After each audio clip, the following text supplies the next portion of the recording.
Sí, no sé si nos puedes hacer una valoración del partido. ¿Os habéis repuesto después de ese gol tan temprano por parte del Salamanca y habéis notado en dos ocasiones? Un poco la valoración que ves tú, por favor. Sí, a ver, creo que el partido cambia completamente con un gol en el minuto 1, ya no es lo que esperábamos. Creo que reaccionamos bien porque marcamos relativamente pronto, creo que fueron 6-7 minutos después, pero ellos también volvieron a poner lo mismo. En el minuto 15 se descontroló mucho el partido, que es lo que nosotros no queríamos.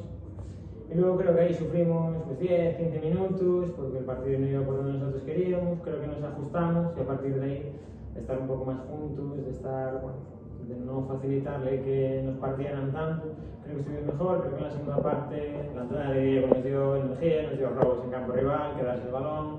Creo que los centrales estuvieron más valientes para defender hacia adelante, que al final tirábamos para atrás y dábamos mucho espacio a ellos.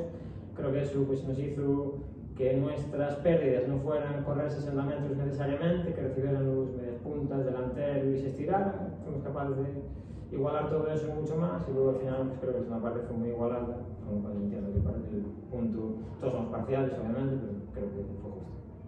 ¿Estás por bueno entonces el punto, por lo que acabas de decir? Bueno, nosotros queríamos ganar, pero claro, con el minuto 15 perdiendo 2-1, pues no vemos con malos ojos evidentemente el punto, que insisto, queríamos ganar, pero bueno, sabemos que con qué rival veníamos, que fuera de casa puesta y tal como se dio el primer cuarto de hora, pues creo que el empate tiene mérito. Creo que el equipo trabajó muy bien en la adversidad, digamos, se repuso bien, igualó el encuentro y bueno, creo que dentro de que no es lo que queríamos, valoramos positivamente el punto.